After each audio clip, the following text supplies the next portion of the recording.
keluarga Indonesia bahagia.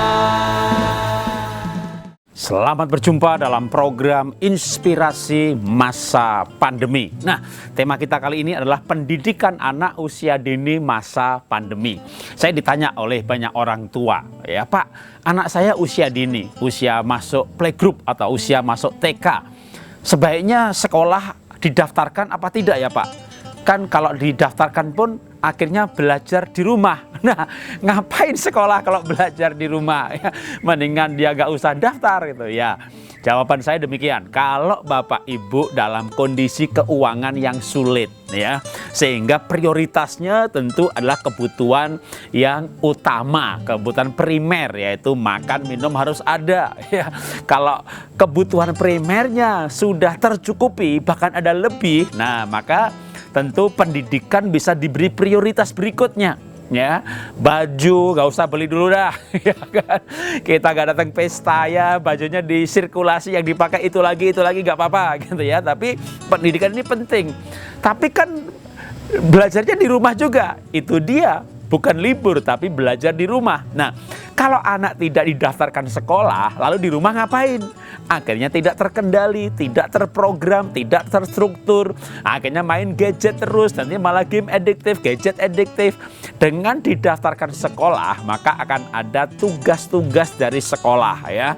Hari ini mewarnai apa, besok menarik garis apa, yang play TK mulai belajar, yang lebih tingkatannya lebih tinggi lagi. Nah, ini tugas-tugas di rumah ini ada kurikulumnya, sehingga anak belajar secara runut dari tingkat kesulitan yang paling rendah sampai lama-lama yang paling sulit ya. Kalau langsung nggak pakai program nih, pokoknya orang tua beliin aja anaknya buku mewarna atau buku menulis gitu ya, tapi itu bukan levelnya, akhirnya anak justru trauma belajar. Wah, susah ini. Nah, tapi kalau dari urutan yang paling mudah, wah, belajar itu ternyata mudah, saya bisa. Wah, gambar dirinya baik.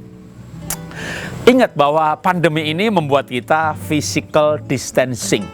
Jadi yang dijaga hanya jaraknya, ketemuannya.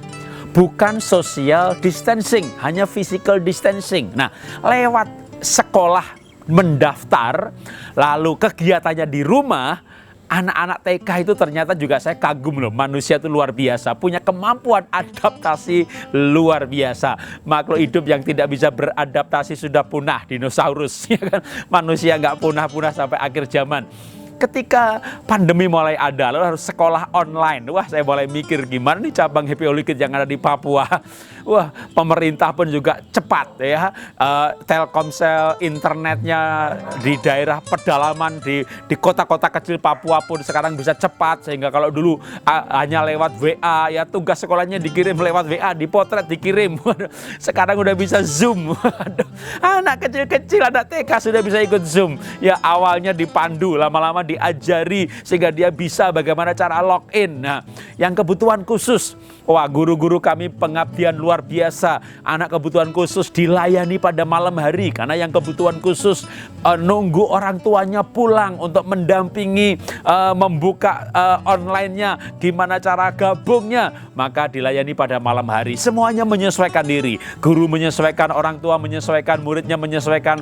Tapi dengan didaftarkan, maka akan ada kegiatan positif yang terprogram. Nah, bagi yang bukan kebutuhan khusus, maka anak-anak ada jamnya. Misalnya jam 8 atau jam 9, mereka akan Zoom bareng-bareng, belajar bareng-bareng. Otomatis hari itu anak akan bangun pagi, ya, pakai seragam, bahkan pakai seragam sekolah. Seperti sekolah biasa, ya hanya di rumah aja, tapi pakai seragam. Ya. Lalu mereka, saya amati bagaimana istri saya mengikuti Zoom dari playgroup TK Happy Holy Kids yang dikelola oleh istri saya. Ada 2 cabang, Bintaro dan Kemang Pratama.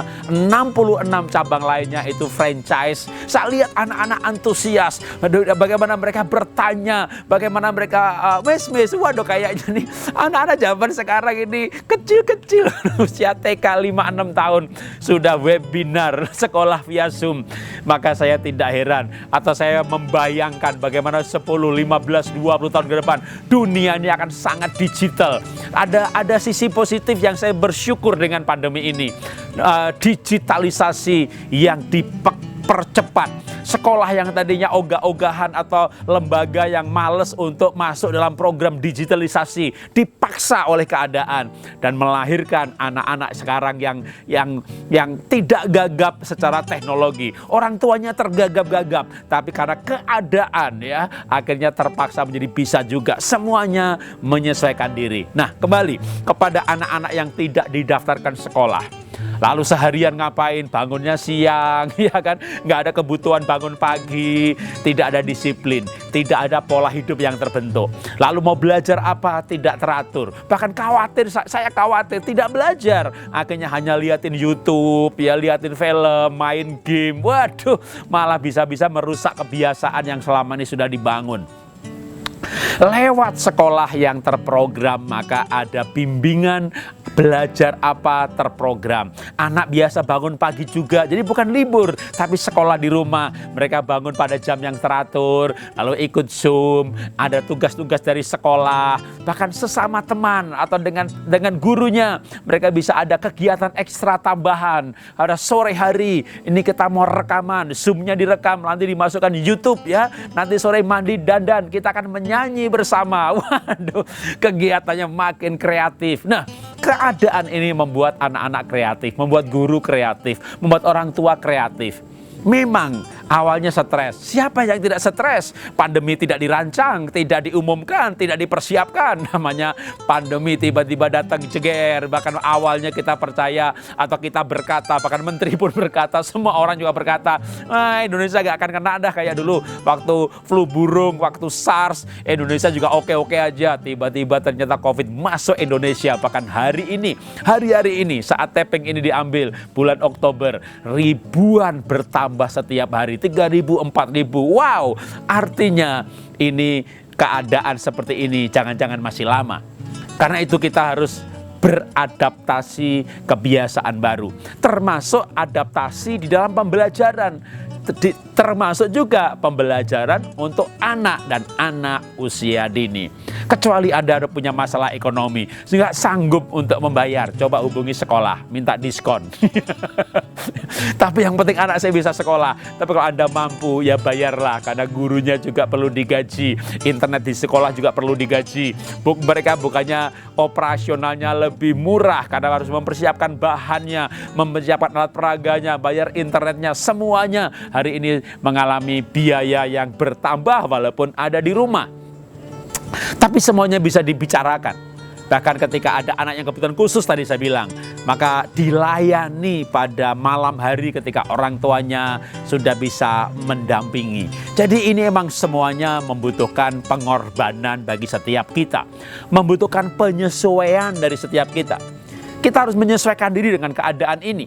Karena itu biarlah segala sesuatu yang harus adalah harus. Sekolah itu harus, ya kan? Jangan tidak, nanti anak kita akan menjadi kalah dengan anak-anak yang sekolah. Kalau anak kita tidak sekolah, maka pembelajarannya tidak runut.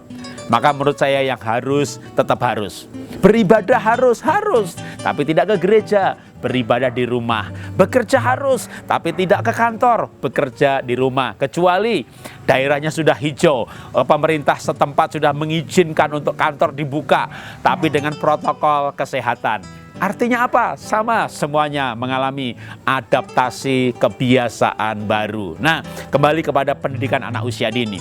Demikian juga dengan anak-anak di usia dini, di usia emas, di mana pola dibentuk, dibangun. Saat itulah saat yang penting bagi anak untuk terbiasa belajar. Dan dia akan terbiasa, anak akan punya kemampuan yang luar biasa untuk adaptasi. Dari usia dini, dibiasakan adaptasi, belajar lewat teknologi, lewat gadget. Dan mereka tetap bersosial, bertemu dengan gurunya, bertemu dengan temannya, hanya lewat gadget. Jadi bukan social distancing, physical distancing. Mereka tetap bersosial, mereka tetap berteman, mereka tetap bertemu dengan guru. Hanya caranya, cara teknologi era baru, era digital. Semuanya serba digital.